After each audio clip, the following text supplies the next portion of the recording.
El cerebro humano es la estructura más compleja en el universo. Un mecanismo tan rico que nos permite abordar desde pequeños problemas como completar un crucigrama hasta resolver complejas mediciones que hacen que un puente por donde debe pasar un tren no se desplome. Ese cerebro que piensa problemas matemáticos y operaciones económicas es el mismo que nos hace amar u odiar, sentirnos dichosos algunas veces y llorar de pena en otras. Recordar alguna travesura de nuestra infancia y proyectar un futuro para nosotros y para nuestros seres queridos. El cerebro es una estructura tan compleja que se propone la gran meta de entenderse a sí misma.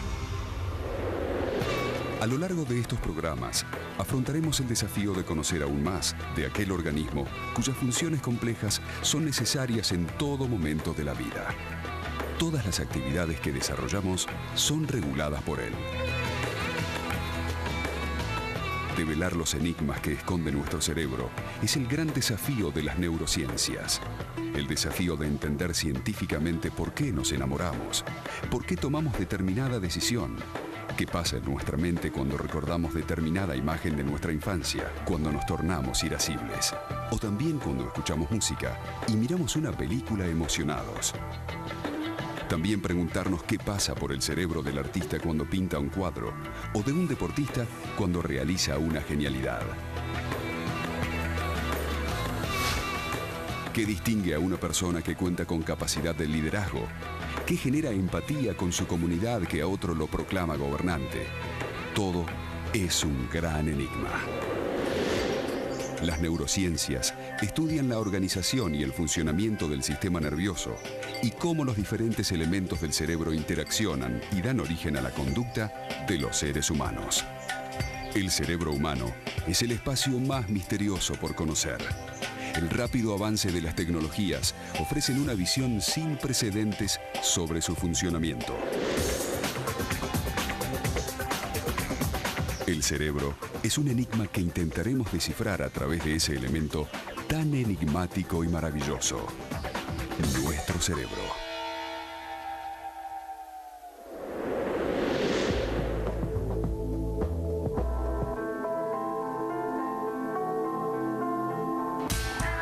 Facundo Manes es médico neurólogo argentino y profesor universitario de reconocido prestigio internacional como investigador sobre el funcionamiento del cerebro humano.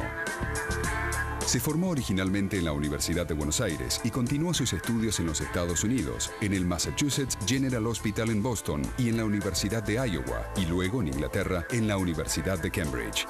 Fue fundador y actualmente dirige el Instituto de Neurología Cognitiva, INECO, y el Instituto de Neurociencias de la Fundación Favaloro. Es el actual presidente del Grupo de Investigación de Neurología Cognitiva de la Federación Mundial de Neurología. Está a cargo de un laboratorio científico multidisciplinario para el estudio de los procesos cognitivos y conductuales humanos. Lleva publicados más de 100 trabajos científicos originales en las revistas especializadas más importantes del mundo y varios libros de su disciplina. Es colaborador del Instituto de Cerebro y Cognición de Cambridge, Reino Unido. Es permanente conferencista internacional en las más prestigiosas universidades y ha recibido varios premios internacionales por sus aportes científicos en el campo de la neurología y psiquiatría.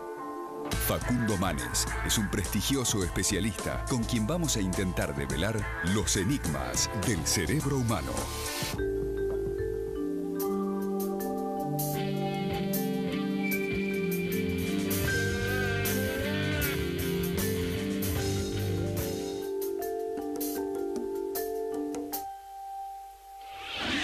Bienvenidos a los enigmas del cerebro. En este programa haremos un viaje juntos a través del objeto más complejo del universo, el cerebro humano. El cerebro humano contiene más neuronas que estrellas en la galaxia. Dicta toda nuestra actividad mental, desde procesos inconscientes como respirar hasta los dilemas morales más complejos. Por miles de años, la civilización se ha preguntado sobre el origen del conocimiento, de la memoria, de la conciencia, del libre albedrío. Esto básicamente ha sido abordado por filósofos, líderes religiosos y científicos. En los últimos años, las neurociencias, gracias a las nuevas tecnologías, nos dan una perspectiva sobre el funcionamiento del cerebro humano y sobre las respuestas a estas preguntas. Hemos aprendido más sobre el funcionamiento del cerebro humano en las últimas 2 décadas que en toda la historia de la humanidad.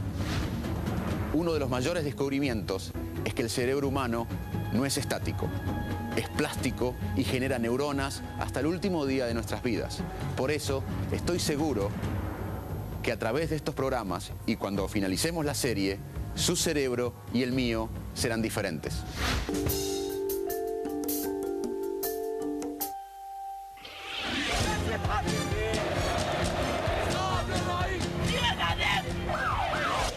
En este primer programa evaluaremos cómo los científicos estamos abordando el estudio de la emoción humana. Nos preguntaremos, entre otras cosas, cómo influye la emoción en la memoria, cómo influye la emoción en la toma de decisiones, cuál es la diferencia entre emoción y sentimiento. ¿Qué es una emoción? Bueno, una emoción es un proceso influido por nuestro pasado evolutivo y personal que produce cambios corporales y del comportamiento. Las emociones son una parte esencial de nuestra experiencia como seres humanos. Cuesta imaginar cómo sería nuestra vida sin alegrías, miedos, tristezas o enojos. Muchas veces vemos a las emociones como algo irracional e incontrolable. Nuestras emociones son un enigma que nos cuesta descifrar.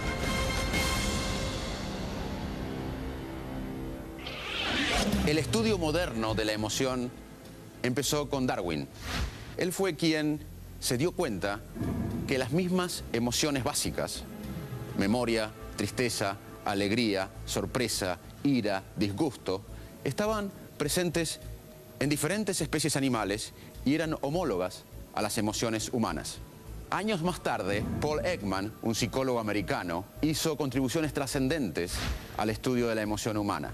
Siguiendo la teoría de Darwin, Ekman se dio cuenta que ese set de emociones básicas estaban presentes en todas las culturas del mundo.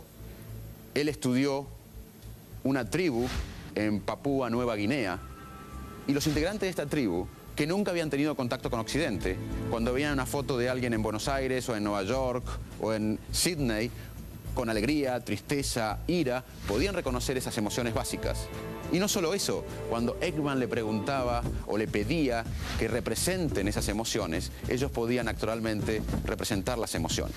La conclusión de Ekman fue, siguiendo también los pasos de Darwin, que si este set de emociones básicas tenían un rasgo facial distintivo y estaban presentes en todas las culturas humanas, debería tener un sello biológico. Siguiendo los pasos de Darwin y de Paul Ekman, los investigadores han detectado circuitos específicos para ciertas emociones básicas. La primera emoción básica que se ha estudiado ha sido el miedo. Y el miedo tiene un área crítica que es la amígdala.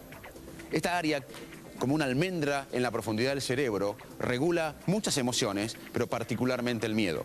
Esto no quiere decir que un área cerebral explique una función. El cerebro trabaja en red. Pero hay ciertas áreas que son críticas para funciones intelectuales o emocionales específicas. Años más tarde, en Inglaterra, con Andy Calder, estudiamos un paciente con una lesión específica en la región de la ínsula. Ese paciente tenía un déficit selectivo en reconocer el disgusto. Fue otra contribución para el estudio de regiones críticas en los circuitos emocionales. Además de estas emociones básicas, hay emociones secundarias, como la culpa, la vergüenza, el orgullo. Y esto depende un poco del contexto cultural y se desarrollan entre los 18 y 24 meses de vida. El arte es otro camino para entender el cerebro. Nadie mejor que el cine ha representado estas emociones básicas en todos nosotros.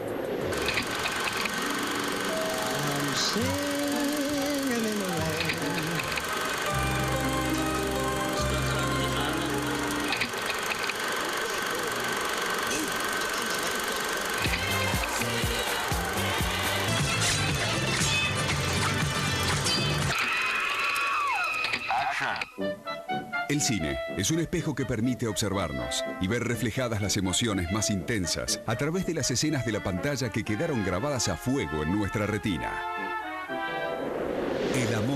En la Dolce Vita, con Marcello Mastroianni y Anita Ekberg, bañándose en la Fontana di Trevi. La ternura del histórico Charles Chaplin y el pequeño niño abandonado que quiere como hijo. La furia en la célebre Gilda, cuando el personaje de Rita Hayworth pelea con un oscuro esposo. El miedo de la pobre pasajera del hotel en psicosis, cuando el desconocido descorre la cortina del baño y levanta el cuchillo. Y la pena en el legendario final de Casablanca, cuando los enamorados deben separarse y se despiden. Y la alegría en Cantando bajo la lluvia, con la música en los pies del gran Gene Kelly. El cine y la vida siempre van de la mano. Tan imposible pensar la vida sin emoción como pensar hoy la vida sin cine. O pensar el cine sin vida, el cine sin emoción. Uno de los principales desafíos científicos de nuestra época es entender el cerebro humano. Uno de los principales actores en esta empresa es el profesor Joseph Ledoux de la Universidad de Nueva York. Él ha sido pionero en el estudio de la emoción en animales y en los humanos. En este programa tenemos el privilegio de tener una entrevista con este distinguido colega desde su laboratorio de Nueva York. Why emotions are important? Well, in many ways, we are our emotions. Our pleasures in life, our fears, our hopes, our dreams, everything important to us involves our emotions. So it's very important that we understand how these passions in us work. The ancient Greeks called emotions passions, and to this day, we still think sometimes of our emotions as tying us to our animal ancestors, which they do. We have hunger and fear and sex drives and so forth. But at the same time, the emotions are also what make us unique in the animal kingdom, what makes us human. So emotions are really everything. They are what tie us to our past as a species, but also what make us unique as a species. So they're very important that we understand how they work. Among all emotions, why is fear particularly relevant? Well, there's, any other emotional state besides fear can be postponed. So you can put off the pleasure of eating, the pleasure of sex, the pleasure of a nice bottle of wine. All of those things can be postponed until the appropriate time.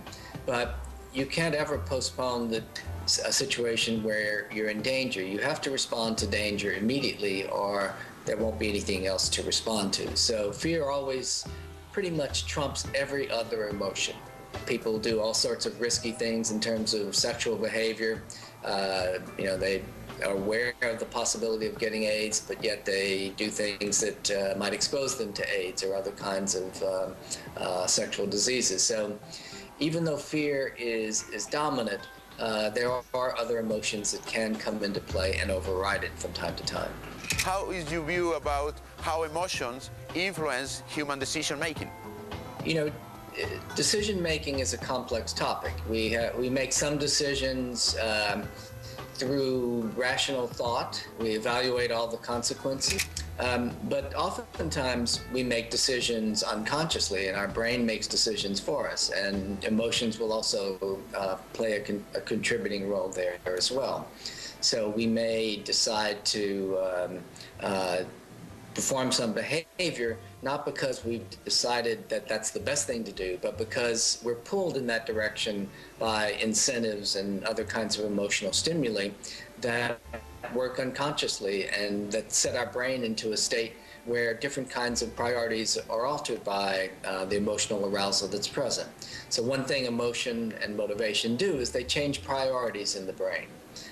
They can raise the threshold for some priorities, lower the threshold for others. As you know well from your research in decision making, it's a very complicated process, and sometimes we oversimplify it by just simply calling it decision making. Vamos a hacer un experimento. Lo invito a pensar qué emociones o qué emoción están representadas en las siguientes caras.